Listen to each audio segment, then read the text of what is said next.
राम राम दोस्तों। आचार्य कौटिल्य कहते हैं, आपदर्शे धनम रक्षेन्द्री मताम कुत आपदा कदाचिल्लिता लक्ष्मी सच्युतपि विनश्यति। अर्थात आपत्ति काल के लिए धन की रक्षा करनी चाहिए, लेकिन सज्जन पुरुषों के पास विपत्ति का काम लक्ष्मी तो चंचला है, वह संचित करने पर भी नष्ट हो जाती है। चाणक्य का कहना है कि मनुष्य को वह आपत्ति काल के लिए धन का संग्रह करें, लेकिन धनी व्यक्ति ऐसा मानते हैं कि उनके लिए आपत्तियों का कोई महत्व नहीं है, क्योंकि वे अपने धन से सभी आपत्तियों से बच सकते हैं। परंतु वे यह नहीं जानते हैं कि लक्ष्मी भी चंचल है, किसी भी समय वह मनुष्य को छोड़कर जा सकती है।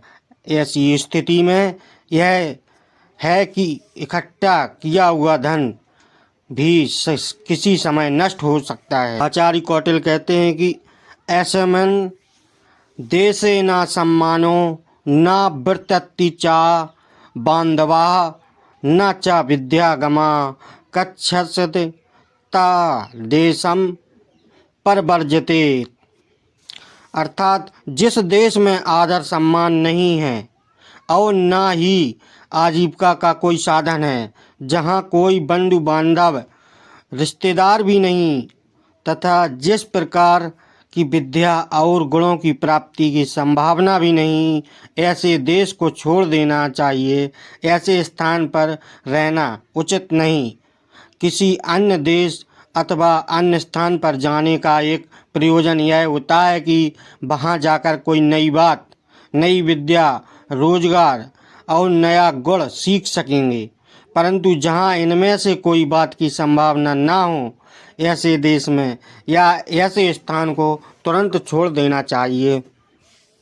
आचार्य चाणक्य कहते हैं कि क्षोत्रियो धन का राजा नदी वैद्यस्ति पंचमा पच्च यत्र न विधंते न तत्र दिवसम बसेत। अर्थात जहाँ क्षत्रिय अर्थात वेद को जानने वाला ब्राह्मण, धनिक, राजा और नदी, वैद्य, ये 5 चीज़ें ना हों, उस स्थान पर मनुष्य को एक भी दिन नहीं रहना चाहिए। धनवान लोगों से व्यापार की वृद्धि होती है। वेद को जानने से ब्राह्मण की धर्म की रक्षा करते हैं। राजा न्याय और शासन की व्यवस्था को स्थिर रखता है। जल और सिंचाई के लिए नदी आवश्यक है, जबकि रोगों से छुटकारा पाने के लिए वैद्य की आवश्यकता होती है। चाणक्य कहते हैं, जहाँ पर ये 5 चीज़ें ना हों, उस स्थान को त्याग देना ही श्रेष्ठ कर है। आचार्य चाणक्य कहते हैं कि लोक यात्रा भयम लज्जा दक्षिणम त्यागशीलता पच्च यत्र न विधंते न कुर्यात तत्र संस्थितम। जहाँ लोक यात्रा अर्थात जीवन को चलाने के लिए आजीविका का साधन ना हो, व्यापार आदि विकसित ना हो, किसी प्रकार के दंड मिलने का भय ना हो, लोज लाज ना हो, व्यक्तियों में शिष्टता और उदारता ना हो, अर्थात उनमें दान देने की प्रवृत्ति ना हो, जहाँ ये 5 चीज़ें विद्यमान ना हो, वहाँ व्यक्ति को निवास नहीं करना चाहिए। आचार्य चाणक्य कहते हैं, जानी यतात प्रेषणे वृत्त्यान भानवान व्यासमान गमे मित्रम चापत्ति कालेषु भार्यम च विभव क्षये। अर्थात काम लेने पर, नौकर नौकरों की, दुख आने पर, बंधु बांधवों की, कष्ट आने पर मित्र की, तथा धन नाश होने पर अपनी पत्नी की वास्तविकता का ज्ञान होता है। चाणक्य कहते हैं कि जब सेवक को किसी प्रकार का कार्य नियुक्त किया जाएगा, तभी पता चलेगा कि वह कितना योग्य है। इसी प्रकार जब व्यक्ति किसी मुसीबत में फंस जाता है, तब उसके भाई बंधु और रिश्तेदारों की परीक्षा होती है।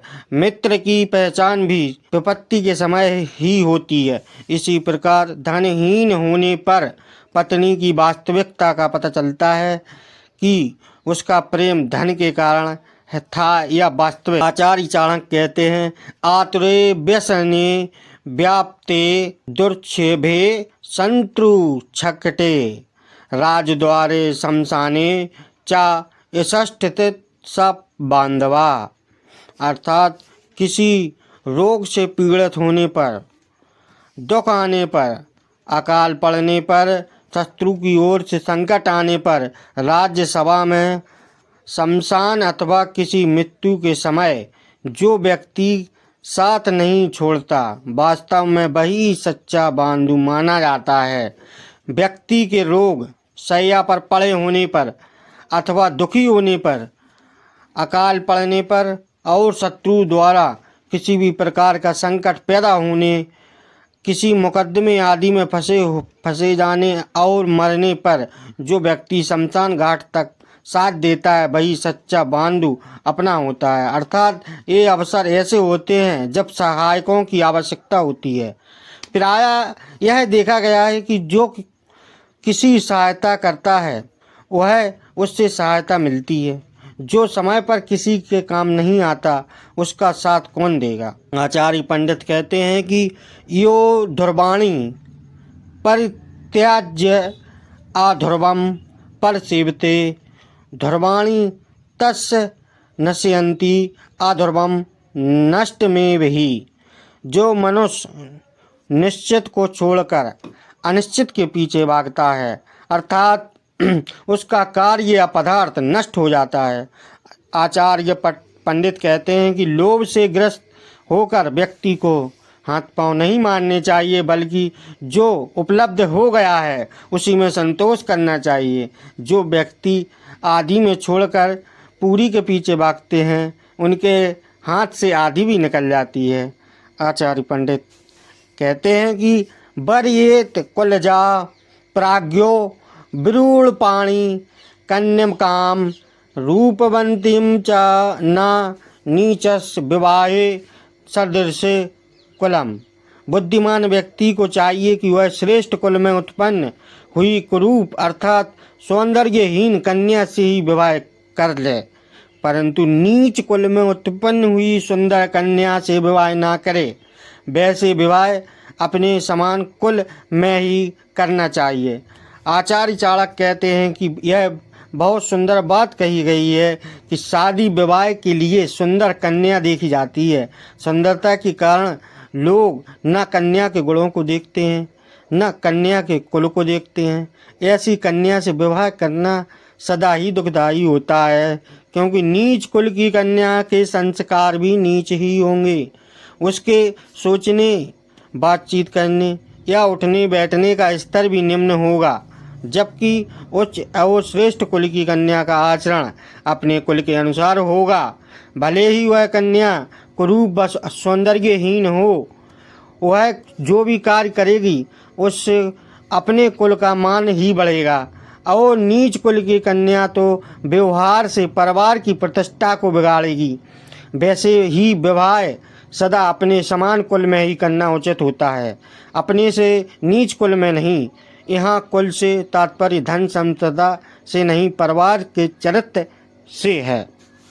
आचार्य पंडित कहते हैं न खीनम न नदीनम न शस्त्राणि गणम शस्त्रपाणी नाम विश्व से नेव कर्तव्यो स्त्री सु राजकुलेषु च।